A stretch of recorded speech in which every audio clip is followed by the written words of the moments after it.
Olá, gente, estamos aqui pela TV Evangelizar mais uma vez com o programa Rema.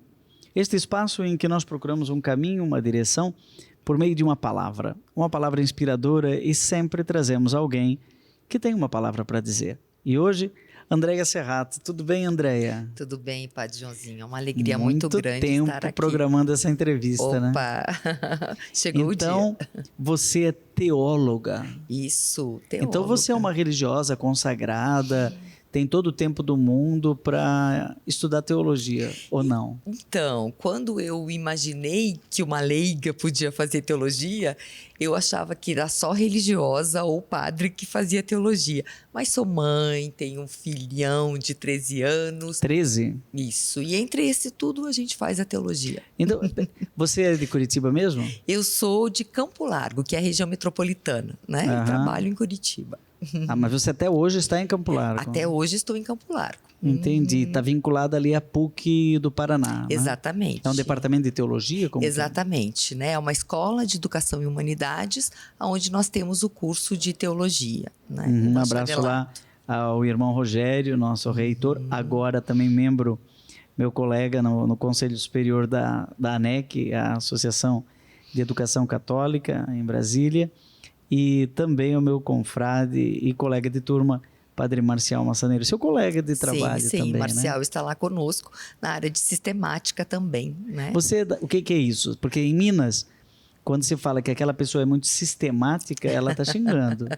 Não, sistemática é uma área da teologia, né? Então nós temos a área de Bíblia, teologia moral e teologia sistemática, né? Dentre outras, então, a teologia sistemática.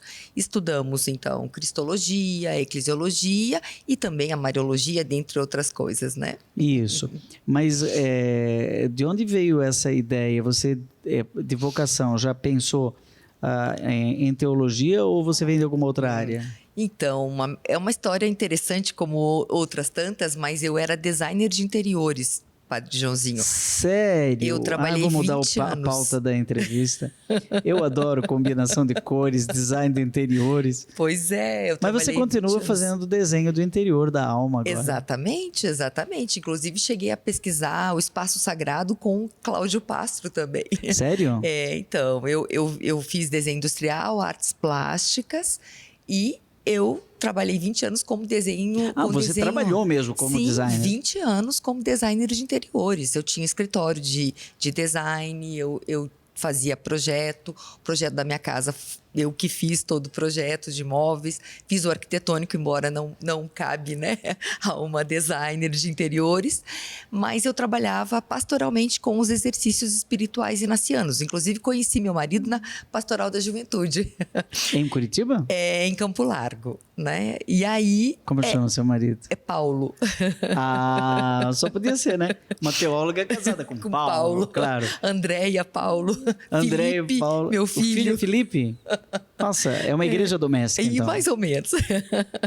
É Felipe com I ou com P? É com I. É bem com como Felipe mesmo. Essa foi a ideia. Filipos. Eu amo a carta aos filipenses. Então. Mas aí, essa família sagrada, vocês se encontraram? Na verdade, aí nós fomos, enquanto jovens da Pastoral da Juventude, contribuir com os exercícios, com a casa de retiro das Irmãs de Santo André. E lá elas oferecem os exercícios inacianos. Então, lá, com os exercícios inacianos, apareceu um certo desejo em fazer teologia. Nesse momento já estávamos casados, mas eu achava que teologia era só padre, freira que fazia, né? E aí a irmã que me acompanhava, ela disse assim, não, tem uma teóloga chamada Maria Clara Bingmer, que é casada, tem filhos. E aí eu comecei a ler e ver os vídeos da Maria Clara. E aí eu falei, puxa, é verdade, eu posso fazer teologia. E aí, um discernimento... Tá, mas uma coisa é fazer teologia, porque muito leigo faz teologia, Isso. Né? Agora, outra coisa é você fazer um mestrado. Porque daí nós já estamos falando de teologia profissão. Né? Isso. Mas e não mais só teologia como cultivo pessoal. Isso. Então. Não, mas a ideia era essa, para contribuir com a pastoral, somente isso. Mas eu me encantei pela teologia, me encantei, assim, foi algo de uma identificação muito E foi profunda. logo pela sistemática que você se encantou ou teve uma outra? Não, teve outra área. E qual era?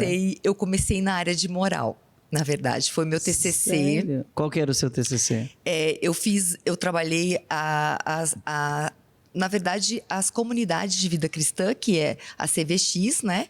Então, eu estudei a relação, no caso, da sexualidade a partir, né, das comunidades de vida cristã. Mas, assim, não foi um tema que avançou muito, né? Porque eu fazia um outro curso na época de espiritualidade inaciana e teologia. Então, eu voltei o TCC para esse caminho.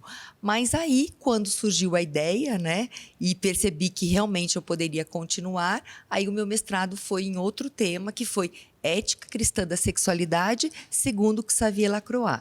E aí eu trabalhei a corporeidade e a sexualidade a partir dele. Né? Que foi um tema, inclusive, que eu fui agora lá para o Equador e eu falei sobre o corpo e sobre a ética cristã da sexualidade. Agora em Quito, no Equador. Interessante. Mas, voltando um pouquinho atrás, daí você já estudou teologia na PUC ou em outro lugar? Na PUC do Paraná, exatamente. Né? Ali como filha mesmo daquele espaço. Exatamente. Né? Fiz ali a graduação, no começo sem muita pretensão, mas aquele desejo foi assim, cada vez mais forte, cada vez mais forte. Que ano você se forma em teologia? Em 2006. Né? Em 2006. E aí logo você já vai direto para o mestrado? Aí passou 6 meses, né? Amadurecendo um pouco a ideia, ver como que eu faria, porque como eu queria estudar esse autor, que eu já conhecia, esse Xavier Lacroix, o único lugar que eu encontrei era na FAG em Belo Horizonte. E que tinha um professor que já estudava esse autor. Quem era? Era Nilo Ribeiro. O Kiko, chamam de Kiko, né? O Kiko. Isso, exatamente. E aí, assim, eu era casada. E como que eu vou sair pra lá e vou deixar o marido, porque a mulher deixa o marido, né? E aí, conversando com ele, muito me incentivou e falou, não, se é o desejo, vamos conversar e tal. E em 6 meses, então, depois de um discernimento, como nós vivemos a espiritualidade inaciana, então eu fui preparando, né, fechar o escritório, deixar o meu trabalho. Você foi fazer mestrado na FAG? Em Belo Horizonte. Você foi engolida pelos jesuítas. Eu tô falando isso, gente, mas eu fiz mestrado na mesma instituição, em Belo Horizonte, só que quando ainda não era FAG, né? Era SES, Centro de Estudos Superiores, Sim. ou ISE, o famoso ISE, Instituto Santo Inácio. E isso foi em 1997. Uau! Em 2006, quando você entra no mestrado, eu já estava também com os jesuítas na Gregoriana, em Roma, fazendo o doutorado em teologia espiritual. Sim. Mas o mestrado lá da hoje FAG, meu querido lá Jaldemir Vitório, né? E outros de saudosa memória, né? Sim, Libani foi meu orientador, né? Meu professor. E em 2006 ele estava lá, né? Palácio, Barreiro, Sim. né? Tanta gente querida. Em 96, 97, eu acho. A Hoje FAG foi recomendada pela CAPES para o mestrado. Foi um dos primeiros mestrados, assim. Hoje é nota muito bem conceituada, né? Já dá um doutorado também, né? É nota 6, né? Muito difícil conseguir nota 6 no doutorado. Sim. E você fica lá 2006 o ano inteiro? Como foi? Eu tô achando estranho isso. Uma mulher casada faz um discernimento inaciano e diz pro marido, bye, bye, fica aí no frio de Curitiba, que eu vou para Minas, uai. Isso, foi mais ou menos assim, né? Eu fui, na verdade, em 2007, daí. Então, na verdade, em 2006, no segundo semestre, eu fui para lá, né? Para começar o mestrado em 2007. Nós fizemos um discernimento e, assim, meu marido assume comigo esse mestrado. Só que ele fica aqui e eu vou para lá. Então, decidimos juntos que eu iria estudar. Já tinha filho? Já tinha o Felipe? Não tinha o Felipe ainda, né? O Felipe depois quando eu fui para a França. Essa é outra história. Mas peraí, vocês estavam casados há quanto tempo quando você foi para lá? 5 anos. Aí não tinha filho ainda? Não tínhamos filho. Que preguiça. Mas aí, tá bom, depois essa é uma outra história. Tava só o jovenzinho casal, não tem filho, que vão fazer? Então vamos fazer um mestrado. Isso. Vende tudo. Na verdade, fechei, né, o escritório, porque nós morávamos na casa onde era meu escritório. E aí fechei o escritório, né? Paulinho continuou. E eu fui para Belo Horizonte. Ele faz o quê? Tem uma empresa de imóveis, então eu trabalhava com ele, né? Eu tinha o meu escritório, mas também fazia projetos de imóveis. Certo, já entendi. Né? Mas aí ele perdeu a Ele perdeu, né? Uma das designers, né? Então tinha outras que faziam, porque eu não trabalhava só para ele, né? Eu fazia os meus projetos para ele, inclusive outras empresas, né? Tá então, certo. não era totalmente vinculada a ele, né? Entendi. Mas aí você fechou essa fase, fechou esse ciclo. A ideia não era fechar o ciclo de projetos, né? De designer, porque eu não sabia o que ia acontecer, né, Padre Jones? Então fui para Belo Horizonte. De lá, às vezes eu fazia alguns projetinhos. Morava ainda. Como? Eu aluguei uma kitnet, né? Aluguei uma kitnet, certo. Morava lá, perto da FAGE, né? E fiquei por 2 anos lá.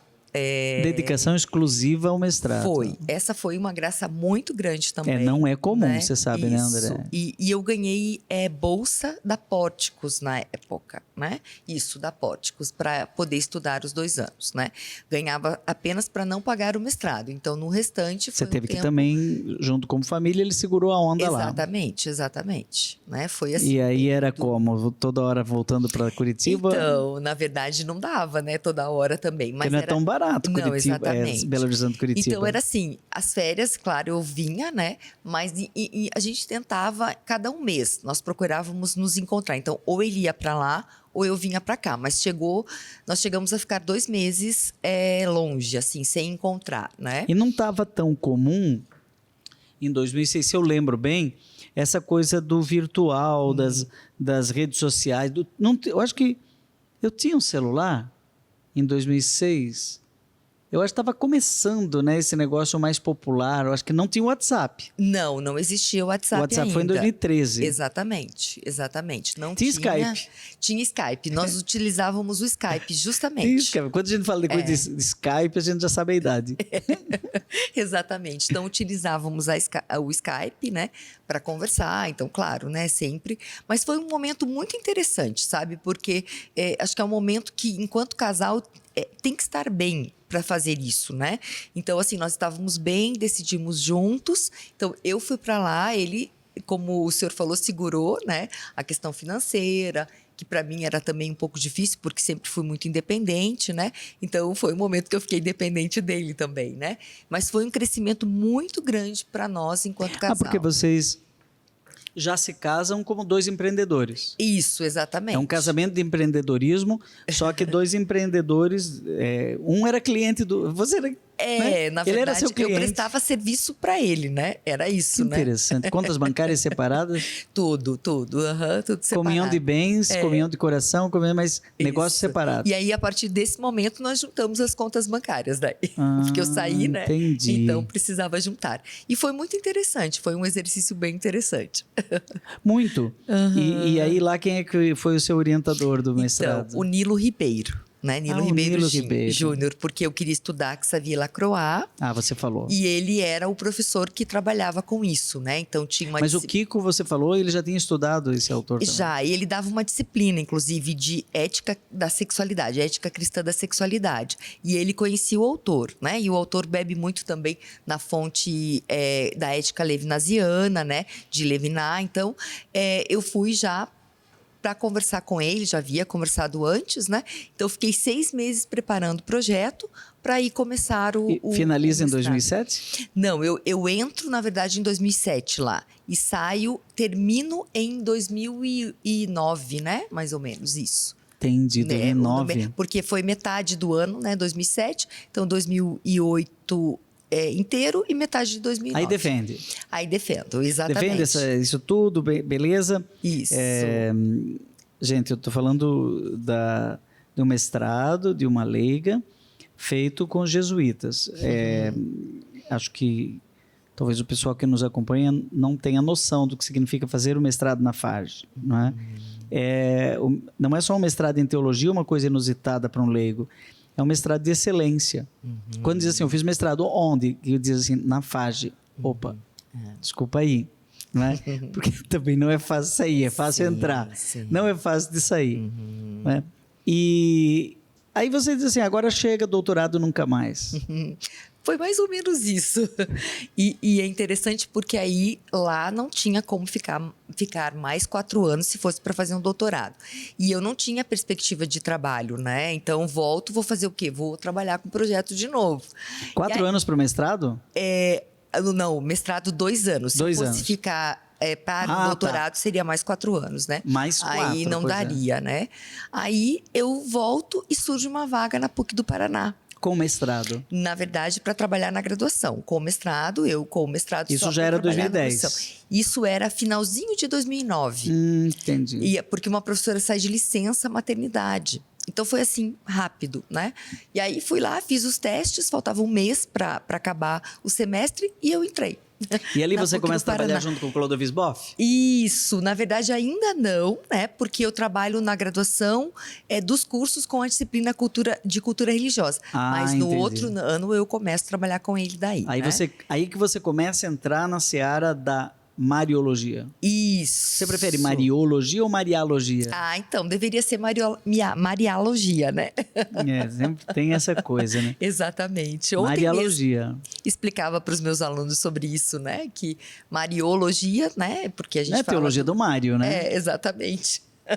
Mas, para quem está nos acompanhando, então nós estamos falando de uma área do saber humano chamada teologia. É os saberes e os sabores sobre Deus. Ok. Dentro dessa área, nós temos sub-áreas. Uma delas é a teologia sistemática, ou alguns chamam teologia dogmática, que trata das grandes verdades da fé, sobre Jesus Cristo, sobre Maria, sobre a Santíssima Trindade, sobre o Espírito Santo, etc., sobre a salvação. E uma destas disciplinas, que já se tornou quase que uma área de saber, é a Mariologia. Mas sobre isso a gente vai falar no segundo bloco.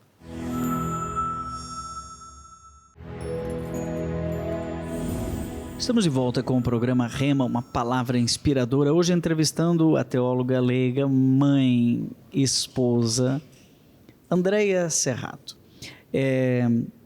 Andréia, nós falamos no bloco anterior do seu itinerário de formação, né? Primeiro designer de interiores, ainda quero voltar nesse tema, e depois a arquitetura da alma, inclusive a arquitetura de Deus. Né?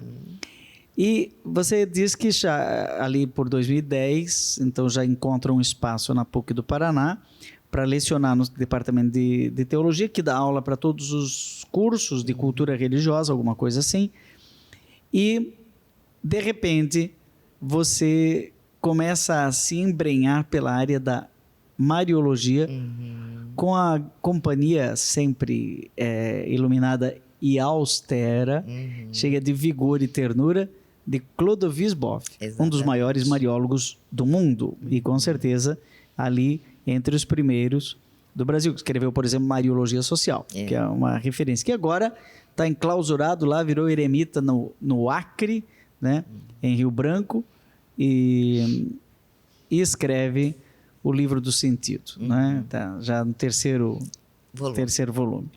Como é que foi essa história de entrar na área da Mariologia? Bem, então, eu fui aluna do Clodovis, né? Então, sempre ele me fez, como ele dizia, conhecer mais e amar mais Maria, né? Os princípios aí de estudo de Maria, porque eu tinha uma certa dificuldade, né? Por conta, sei lá, de uma jovem que fez artes plásticas, entender. E com o Clodovis Boff, eu me apaixonei pelo estudo de Mariologia, né? De Maria, conhecer Maria, essa mulher do cotidiano, né? Que ele tinha um livro também, O Cotidiano de Maria de Nazaré. Maria de Nazaré. Esse livro me encantou, né? Então, aí quando eu voltei, né? Quando para a PUC como professora, ele estava um pouco querendo sair, porque já estava cansado. E aí, então, veio a proposta de nós darmos aulas juntos. Ah, sério? Sério. E aí, então, dentre as disciplinas, uma delas era Mariologia, uma era método e outra era Mariologia. E ele falou, olha, seria bem importante, porque um homem e uma mulher, né? Ele falou assim, ele dizia assim, para falar de Maria é muito importante que uma mulher fale, né? E aí eu fiquei 2 anos em sala de aula com ele, né? E dividíamos a disciplina. Então eu dava aula também e ele, né? Nós dois dávamos aula da mesma disciplina que era Mariologia. E aí, né? Eu fui cada vez mais realmente, né? Estudando, buscando, conhecendo. E aí acabei me aproximando também, né, dos congressos, né, da Academia Marial. Não sei quem está nos acompanhando deve ter achado, não, eu já ouvi esse nome Boff, não é um tal de um teólogo da libertação? Sim, Leonardo Boff é irmão do Clodovis Boff, né? E aliás, os dois têm uma terceira pessoa nessa trindade aí, que é a Lina Boff. A irmã Lina Boff é também marióloga, né? E tem muitos livros. E ela sempre foi do Departamento de Teologia da PUC do Rio de Janeiro. Né? O Clodovis não é da mesma congregação que o Leonardo. O Leonardo é de origem franciscana e a Lina, eu não lembro bem qual é a congregação dela, mas o Clodovis é da Ordem dos Servos de Maria, servitas, que tem isso no DNA, não é? Essa questão de Maria para os servitas é no DNA. E desse tempo todo seu de experiência de entrar na Mariologia em companhia de um dos maiores mariólogos do Brasil, chamado Clodovis Boff, qual é a ênfase que ficou, a lição que ficou, que você sempre tem que repetir para os seus alunos, como dizia o nosso mestre Clodovis? Bem, primeiro que era uma grande responsabilidade estar com ele, né? Porque você era uma jovem, saída da teologia. Ele já um velho experiente teólogo. Isso. Estamos falando que o Clodovis hoje deve estar quase com 80. Com 80, porque ele é de 44, de 1944, 80 anos, né? E com toda a bagagem dele, né? Enfim, é interessante, mas o que mais ficou presente da fala do Clodovis era justamente essa Maria do cotidiano, essa Maria da história, né? Porque acho que mesmo quando eu entrei, não sei se pela falta de conhecimento, mas Maria era uma mulher distante, né? Principalmente para a sociedade atual. Uma mulher que era a pergunta do Clodovis, o que ela diz para a atualidade? Né? Então, essa aproximação de Maria com a realidade, né? Então, que está muito presente no Mariologia Social dele.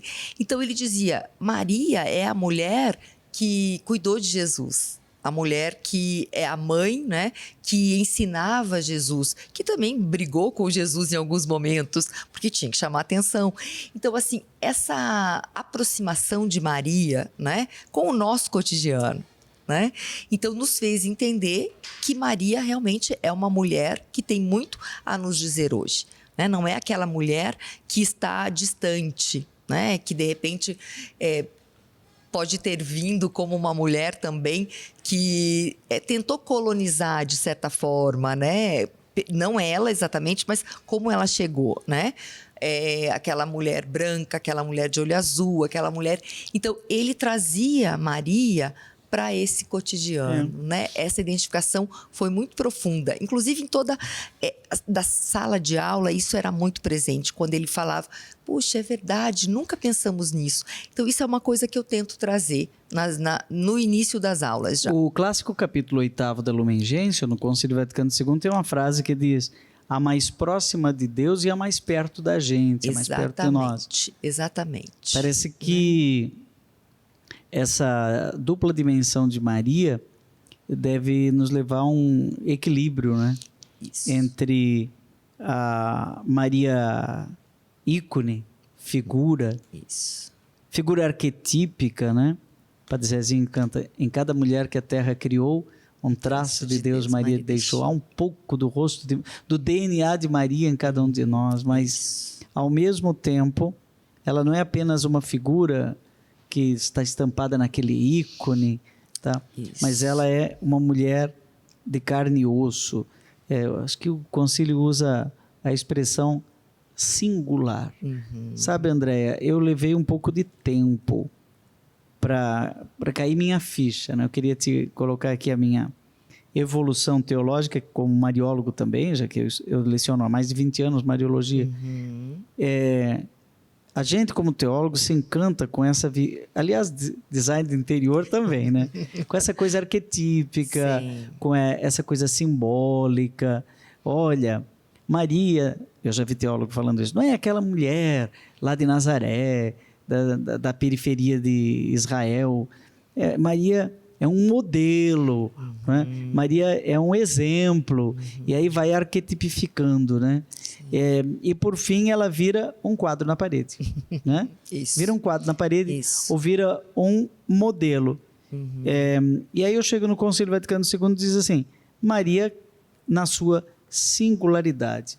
E sabe onde que me caiu a ficha? Quando eu percebi que a nossa salvação passou pelo ponto de toque entre o céu e a terra, o sim de Maria. Sim.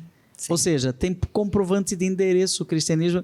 E aí eu queria ver se você já ligou a corporeidade do verbo no ventre de Maria, esta mulher, e toda essa sua teologia do corpo lá do início, né? Que para você é tão importante, né? Sim. Mesmo da sexualidade, da ética que você narrou, essa questão do corpo de Deus nascido de Maria, na singularidade do ano zero, do vértice da salvação. Sim, sim.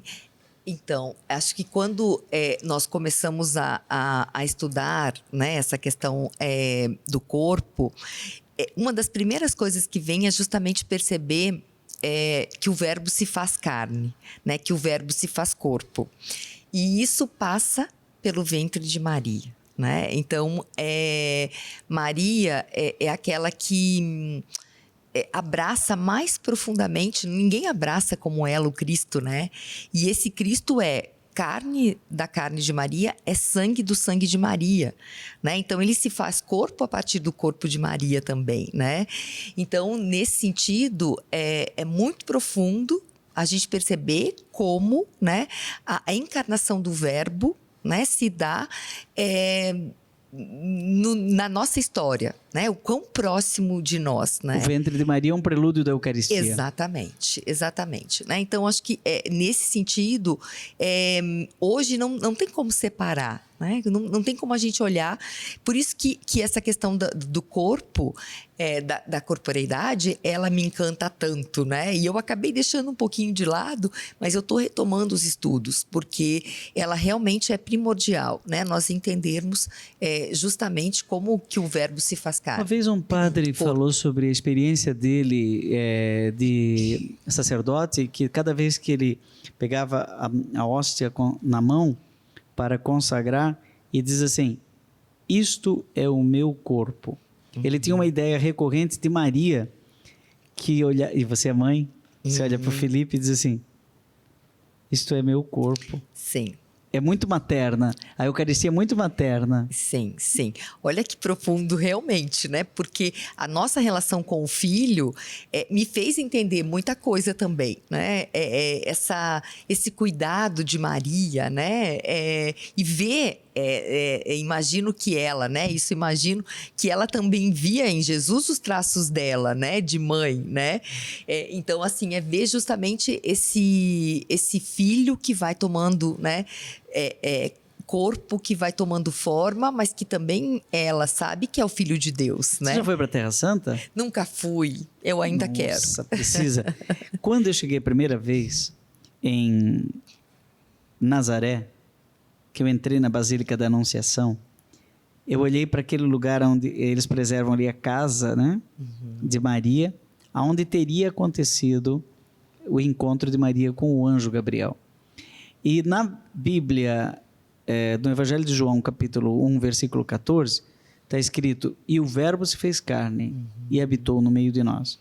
Mas lá, e só lá é que se pode escrever assim, está em latim, hic verbo carum factum est. Aqui o verbo se fez carne. E eu pensei, caramba, tem geografia a nossa salvação. Isso, exatamente. Senão como é que é? Senão é gnose. Um Cristo, que está numa nuvem, Isso. E isso tudo passa pelo sim de Maria, né? Então, eu penso também, às vezes, eu fiz esse exercício para também entender essa Maria do cotidiano, né? Então, quer dizer, ela estava num momento histórico de dificuldade que se esperava o Messias, né? Então, ela sabia que o povo queria o Messias, mas esse sim que ela dá é muito difícil, porque uma mulher, né, que naquele momento não tinha marido, que diz vai ter um filho, que vai ter um filho, se José não diz o sim, ela seria apedrejada. Então, olha a coragem dessa mulher, né? Puxa, aí eu falei, gente, realmente Maria foi uma mulher corajosa, uma mulher forte, né? Uma mulher que conhecia as dificuldades do seu povo e também estava conectada à vontade de Deus para a sua vida, né? Isso Eu vou propor para você, para o bloco seguinte, um exercício polêmico. Né? E você tem toda a liberdade de, no intervalo, dizer que não quer continuar o jogo. Né? Existe um grupo musical católico que tem uma canção que está na boca dos jovens, que alguns acham que ela é imprecisa do ponto de vista teológico. Acho que depois que a gente conversar bastante, vamos a um outro programa só para falar sobre isso. E essa música, eu não vou dizer o nome do grupo, mas todo mundo já vai saber, né? E nem vou falar sobre a polêmica em torno da letra, porque todo mundo já vai saber. Mas é uma conversa amistosa entre mariólogos a respeito de uma canção que os jovens estão cantando. E que diz o seguinte: existe uma rainha aqui, coroada de estrelas, a lua embaixo dos pés, adornada pelos anjos. Isso é Apocalipse 12. E nós sabemos que pode ser Maria, pode ser a igreja, porque ela é ícone da igreja. Ponto final. Seu nome é Maria, Maria, Maria. Os jovens hoje gostam de letras bem sumárias, né? E aí eles dizem assim: não existe nada que não passe por ela. Tudo que eu tenho, eu consagro a ela. Quando eu chamo Maria, eu chamo também Jesus. A frase que está pegando é a seguinte: não existe nada que não passe por ela. Né? Então, existe uma mediação subordinada. Né? Maria não é mediadora, mas é medianeira. E você falou uma frase, por isso que eu puxei essa música. Você falou uma frase que diz assim: tudo passa por ela. Eu pensei, ai. Como que é isso, hein? Como é que nós poderíamos conversar sobre essa mediação descendente? Tudo passou pelo ventre de Maria. E a mediação ascendente, né? Maria, mãe e mulher intercessora. Sim. Né? Como é que é? Medianeira de todas as graças ou da graça toda? Você que está me acompanhando em casa está dizendo assim: poxa, Padre Joãozinho, já ouvi falar disso, recebi um WhatsApp com isso daí e não sei como pensar que tudo passa por Maria. Acho que tudo passa por Maria. A cabecinha está girando agora, né? Tem que tomar cuidado no que a gente fala, né? E a maneira como... Eu não faria uma música com essa letra, eu acho ela muito limítrofe. Claro. Mas os jovens de hoje gostam de coisas fortes, né? É uma música raiz, né? Não é nada Nutella, né? Eu acho que assim, tem que ter muito cuidado, porque às vezes nós repetimos também sem, né, às vezes muito critério. Mas assim, o único mediador é o Cristo. Né? Então, acho que isso nós temos que ter muito presente, né? O único mediador é o Cristo. Então, Maria, né, ela contribui, né? Ela é parte, se a gente pode chegar agora falando da salvação, né? Maria não salva também, né? Maria participa dessa salvação como mãe de Deus. Então, a mesma coisa em relação, né? A mesma coisa, né? Por maneira de falar, em relação a mediação. Maria, ela não é mediadora, né? O único mediador é o Cristo. Então, ela pode ser intercessora, que é uma palavra também que a gente diria que ela está na comunhão dos santos, ou seja, naquele momento, né? Justamente dos santos. Ela é criatura. Né? Então, Maria está muito mais perto de nós do que de Deus. Né? Inácio fala de uma maneira, nos exercícios que eu gosto bastante, que nos faz entender, que ele fala: pede para Maria, né, para que Maria peça para o filho, e para o filho para que ele peça para o pai. Então, acho que isso fica bem claro. Espírito. No espírito, já está respondendo, porque a gente tem uma... Mariólogo, quando se encontra, a gente quer entrar nesse assunto. Um monte de coisa. Ele vai nos levar no terceiro bloco e depois vamos ter um programa inteiro para falar sobre isso. Mas vamos começar no próximo bloco. Vamos fazer um intervalinho, beber um gole d'água e voltar para o último bloco desse programa Maria, Mãe e Mulher com Andréia Serrato.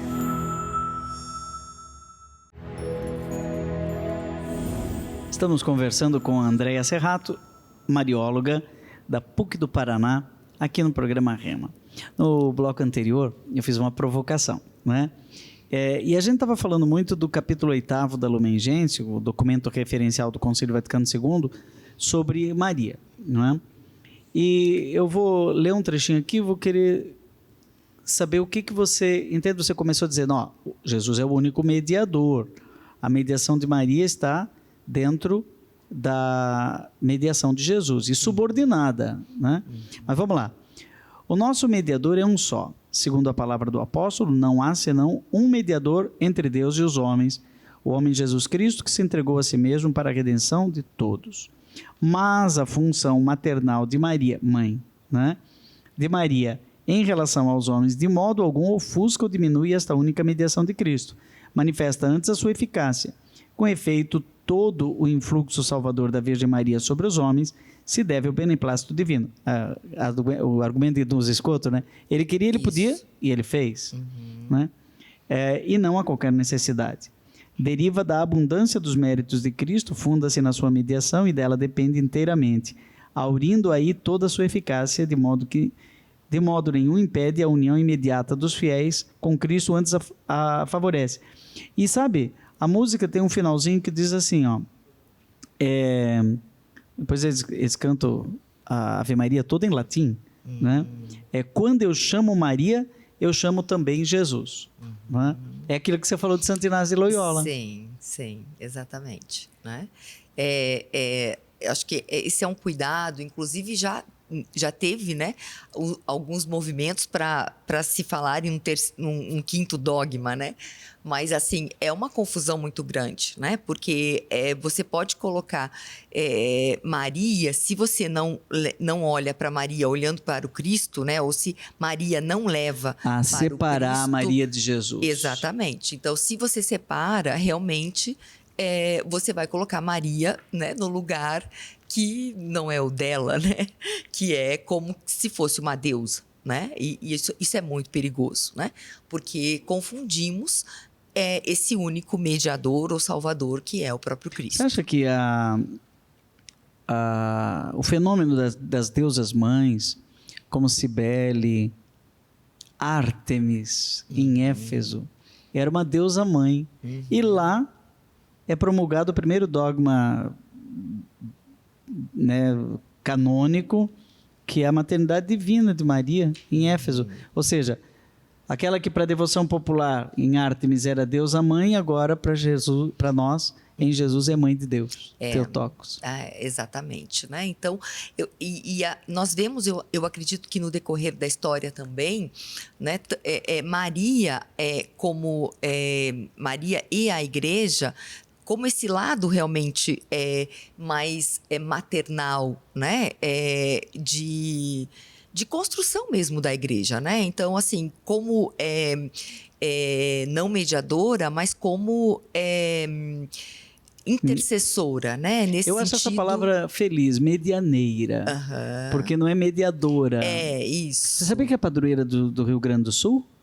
Medianeira, Nossa Senhora Medianeira. Sim, temos um colégio aqui em Curitiba também, né? Medianeira? Medianeira. Inclusive, o Papa Francisco agora promulgou ela como padroeira, que era São Pedro e Medianeira. Olha. Tem uma festa imensa lá em Santa Maria. Olha. Né? Como diria, desculpa, mas como diria ali na Boff, a madroeira, então, né? A madroeira. E não a padroeira. Exato. Né? Lembra que ela fala muito nos congressos, né? Que a Maria é madroeira. O Padre Zezinho tem uma música que ele teve que mudar, que é patrona dos pequenos e oprimidos. Matrona dos Isso. Sempre a linguagem nos trai, Exatamente. né? Vou ver mais um pedacinho aqui para você ver essa coisa de mediação muito importante. Sim. Esta maternidade de Maria na economia da graça perdura sem interrupção desde o consentimento, tal do sim, né? Que fielmente deu na anunciação e que manteve inabalável junto à cruz até a consumação eterna de seus eleitos. de fato, depois de elevada aos céus, não abandonou esta missão salvadora. Olha que atrevido o concílio. Tem certas coisas que o magistério da igreja diz que eu não diria de maneira tão corajosa, né? Sim. Missão salvadora. E tem uma oração antiga que diz assim: doce coração de Maria, sede nossa salvação. Você já rezou isso aí? Eu sempre, como Sim. teólogo, é isso. É subordinado. Sim. Mas com sua multiforme intercessão, continua a alcançar-nos os dons da salvação eterna. Nenhuma criatura pode se equiparar ao Verbo encarnado e redentor, mas assim como o sacerdócio de Cristo é participado de diversos modos pelo povo fiel, e assim como a bondade de Deus, sendo uma só, se difunde variamente pelos seres criados, assim também a mediação única do Redentor não exclui, antes suscita nas criaturas cooperações diversas que participam desta única fonte. É a função subordinada de Maria. Então, a igreja não hesita em proclamá-la, sendo constantemente inculcada nos fiéis para aderirem com essa ajuda materna ao seu mediador e salvador. Ou seja, é mediação subordinada. Sim, sim. Eu acredito que pode suscitar confusão se a gente não coloca dessa maneira, né, como uma mediação subordinada, né, ou que não é ela que salva, né, ela não salva, mas ela é parte do plano de salvação, né, então ela não é a que está, né, diretamente junto a Deus, mas ela é a mãe de Deus. Outro dia eu recebi uma crítica porque eu fui rezar o terço com meu querido Frei Gilson às 4 da manhã. É para os fortes, viu? Sim. 4 da manhã. E o Santíssimo estava exposto. E a gente rezou os 4 terços. Os mistérios da alegria, da dor, da luz e da esperança. 200 Ave-Marias. Diante da Eucaristia. Então, uma pessoa me mandou uma mensagem dizendo o seguinte: eu não concordo que se converse com Maria diante de Jesus na Eucaristia. Aí eu pensei, meu Deus, eu nunca rezo a Maria. Sim, e nem mesmo a Jesus, eu rezo ao Pai. Em Cristo, sim. como é que é? Por Cristo, com Cristo e em Cristo. Então eu rezo com Maria. Né? Isso. E aí, relendo a Marialis Cultus do Paulo VI, né, que esse ano está completando aí 50 anos, né? 50 anos, isso. É incrível como ele sempre coloca unidos com Maria na oração. Isso.